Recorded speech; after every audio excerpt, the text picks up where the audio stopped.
Welcome to biology online classes. So in the previous class we have learned about the structure of a prokaryotic cell. Okay, so what is the basic difference between a prokaryotic cell and eukaryotic cell? Prokaryotic cells doesn't have a nucleus. Have we studied any nucleus with a nuclear membrane in prokaryote? No, isn't it? I have told you that the genetic material in prokaryotic cell is found in the cytoplasm in a region known as what? Nucleoid, isn't it? So in eukaryotic cells, you can see what compartmentalization, isn't it, of cytoplasm. Means there are nucleus, there are different cell organelles likewise, and each organelle is associated with certain functions. Likewise, you can see extensive compartmentalization in the cytoplasm, where in eukaryotic cells. Can you give examples of eukaryotic cells?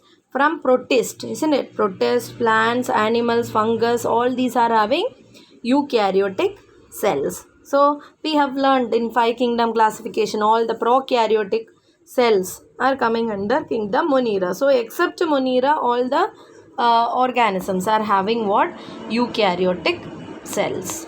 Okay. Then another feature is they are having a number of locomotory and cytoskeletal structures. And then another feature is genetic material is organized into chromosomes. In prokaryote, what we learned? Prokaryotic cell is having a single circular DNA. There is no formation of chromosomes, isn't it? But here you can see DNA along with certain proteins.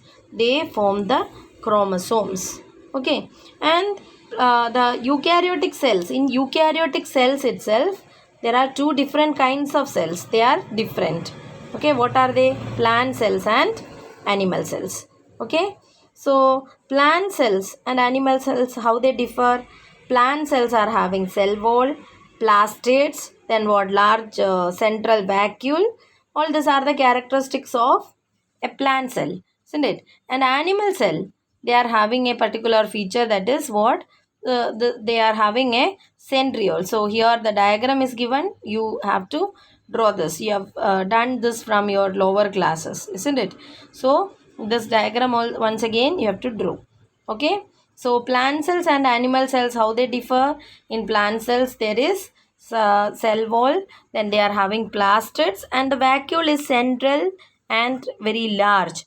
But in animal cells you can see a number of vacuoles. They are small in size, isn't it? So these are the difference between the animal cells and plant cells.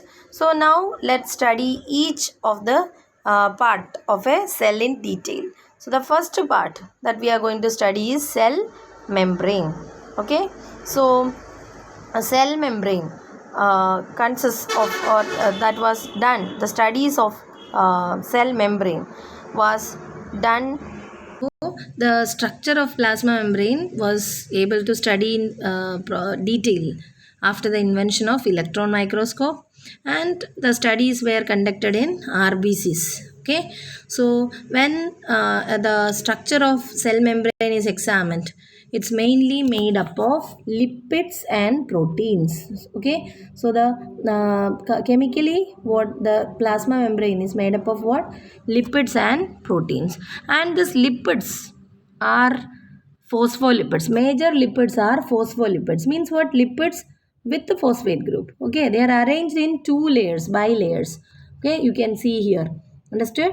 With in two layers they are arranged. This is one layer and this is another layer. Likewise, in two layers of phospholipids you can see. Phospholipids you can see in bilayer or two layers. Okay, and the arrangement is in such a way that the polar head, okay, the polar head is towards the outside, and hydrophobic tails. Hydrophobic means non-polar, isn't it? That is towards the inner part. Understood? So that there is the non-polar tail is protected from the what aqueous environment. Understood? Means the in both the bilayers, okay, phospholipid bilayers or layers, phospholipid layers, the hydrophobic end is inside towards the middle in both the layers. Understood? So that it is protected from the aqueous environment. Okay, then next what, in addition to phospholipids, you can also see some cholesterol is also one kind of what, sterol only. Okay, means one kind of lipid. Okay, then in addition to this, the plasma membrane also contains proteins and carbohydrates. Proteins and carbohydrates are there, and the ratio of proteins and lipids, that also varies. Okay, that is, in human being, the membrane of erythrocyte, RBC, that is having 52 percentage of protein and 40 percentage lipid, means protein composition is more. So depends upon the type of the cells, this proteins and lipid combination or proportion varies. Understood? So plasma membrane is having proteins also, I said. These proteins can be integral proteins or peripheral proteins. Peripheral proteins means what? No, they lie on the surface of the membrane. Okay, just they are placed. See, you can see here. These are not spanning all through the membrane, isn't it? It is found only in this condition, this region. Likewise, if they are arranged in the periphery, then they are known as what? Peripheral proteins. Okay, they are lying on the surface of the membrane. Integral proteins are totally buried. Okay, it is present, it is spanning all through the membrane. Understood? So a model, a very convincing model of plasma membrane was put forward by Singer and Nicholson. Okay, and that model is known as what? Fluid mosaic model. And this, according to this model, it says that the plasma membrane is quasi-fluid, means semi-fluid in nature, and this enables, okay, lateral movement of proteins within the bilayer. Okay, and this ability to move within the membrane is measured as its fluidity, means the proteins can move across the plasma membrane because of the quasi-fluid nature of the lipids. Okay, then this fluid nature. Okay, so according to fluid mosaic model, what they said is the plasma membrane is just like a means the plasma membrane consists of a ocean of phospholipid layer. Okay, and in that the proteins, they are floating just like icebergs. Okay, just like icebergs, and it can move anywhere. Understood? It can show movement. That is what fluid mosaic model. And this fluid nature of membrane is what important to explain the characters like cell growth, okay, formation of intercellular junctions, secretions, endocytosis, cell division. All these properties of the cell could be explained by this model. This model says that what, the plasma membrane is quasi fluid in nature. Okay, and in that the ocean of this phospholipids, what is floating? The proteins are floating just like the icebergs. Okay, so this is what so this model is the most accepted model because it could explain most of the functions of the cell. Okay, then one of the important function or nature of plasma membrane is its ability to transport material. All the materials are not allowed to pass across the plasma membrane. So only it's an example for selectively permeable membrane. Means some molecules only can pass across the membrane. Understood? And many molecules will move the plasma membrane, okay, without any requirement of energy. Understood? So this kind of movement is known as passive transport. So what is passive transport? If the movement is without the expenditure of energy or without the requirement of energy, then it is known as passive transport. Okay, so neutral solutes, okay, then can move the plasma membrane by simple diffusion along the concentration gradient, means from higher concentration to lower concentration. Water also moves without any expenditure of energy. Understood? So this process is called what? Osmosis. We have studied, isn't it? Movement of water from higher concentration, from its higher concentration to lower concentration through plasma membrane is called what? Osmosis. So osmosis is also a kind of passive transport. And some polar molecule, they need what? A carrier protein, because the plasma membrane is consisting of non-polar lipid bilayer, isn't it? So the polar molecules cannot move across it, so their movement is through the proteins, or they need some proteins, so that kind of movement is known as facilitated transport. Okay. And some ions, they can move across the or against the concentration gradient, means from lower concentration to higher concentration, and this needs energy. This kind of transport where ATP is used for the transport of ions is called active transport. Understood? So the plasma membrane allows the molecules to pass across it either passively or with the actively. Okay. Passively means without the expenditure of energy, and actively means with the expenditure of energy. Understood? So like this, what plasma membrane is example for a selectively permeable membrane. So next topic, so about plasma membrane you understood, no? It's an example for selectively permeable membrane, and it is the outermost layer that prevent or that separates the cell from its surrounding in case of a animal cell.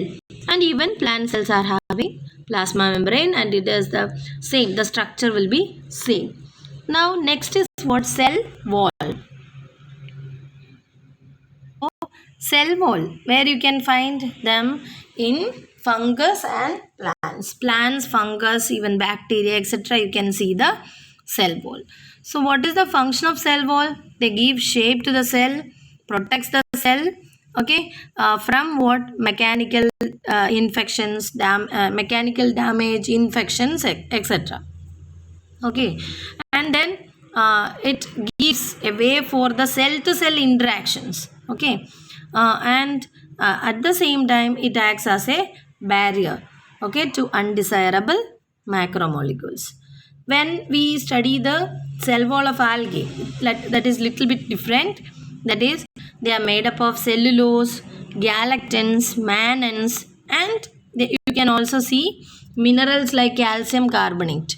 Understood?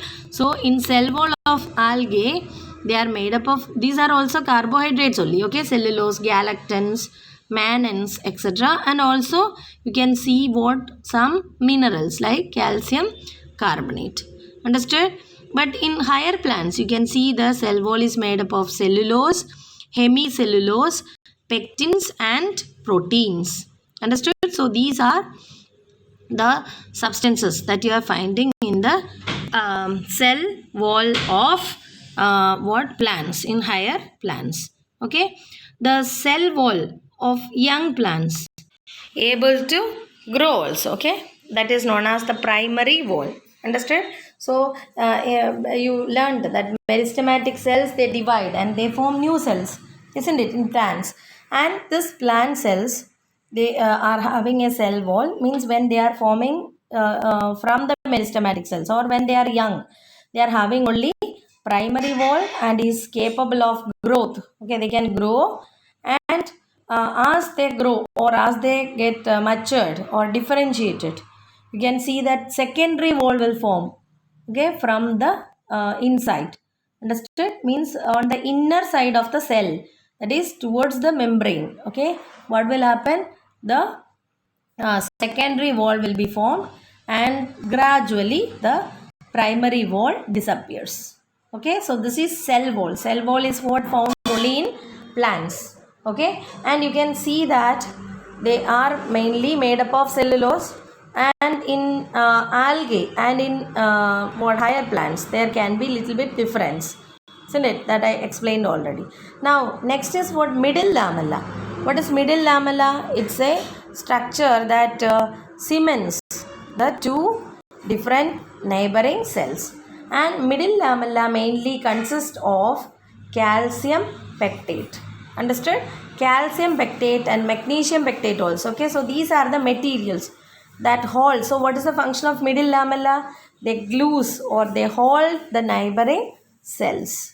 Okay, and you can see if they are completely covered like this, how then a cell can be living, because they need the exchange of gases, isn't it? If cell wall is complete and if there is no provision for the contact between two neighboring cells, then how it will work? There are certain the cytoplasmic connections, okay, which traverse the what middle lamella and cell wall, understood, and that is known as plasma desmata. So what are plasma desmata? They are cytoplasmic connections, okay, that traverse the cell wall and the plasma membrane, and sorry, plasma membrane, not middle lamella. Okay, so middle lamella, I told, what is that? It's the cementing material which cements or which glues the different neighboring cells. Okay, so the cell wall and the middle lamella, they are traversed by what? The plasma desmata. So what is plasmodesmata? Plasmodesmata are cytoplasmic connections between two neighboring cells. Is it clear? So through this only the two adjacent cells are connected. Understood in plants.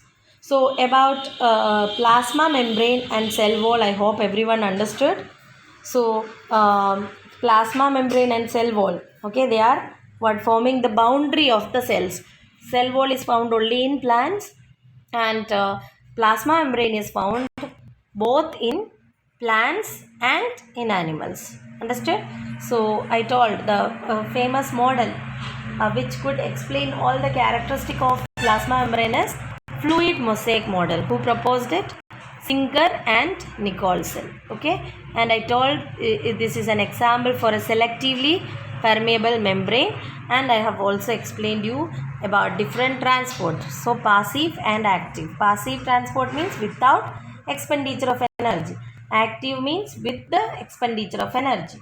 And passive transport itself, when some of the polar molecules, okay, when they need to cross the plasma membrane, they go through the carrier proteins. Okay, so that kind of movement is known as facilitated movement. Okay, so then active means with the expenditure of ATPs. Okay, example is sodium potassium pump from lower concentration to higher concentration if the molecule has to move. So hope this much is very clear. Thank you very much.